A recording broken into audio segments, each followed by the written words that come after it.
तैयार करते को आले हाकू गoj को लगी अच्छा खासा जोगाड़ लगा चुकाव कदा और नहा नाता ओने नि पे नेलदा ओना खना चेक को मता गाडा ओना रे एकदम पूरा डोडो डोडो हाकू मेना को और ओना रे बोलो लगी आले नोंडे सेंगेल ले जुल कदा चेदा से नोंडे बोलो आले से रियाड़ हा और मी हड़ हानि हड़े ऑलरेडी बोलो चुकाव ना हाने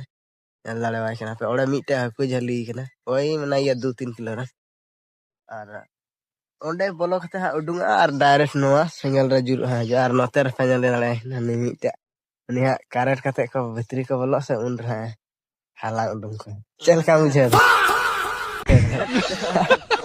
मतलब वो अलग ही लेवल का बंदा था। पड़ाया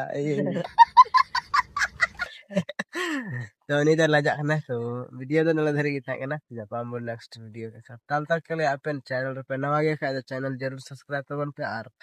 हाकू हा इनल चबना डोडो जितना लग को उनको को ठीक गया तो बाय बाय।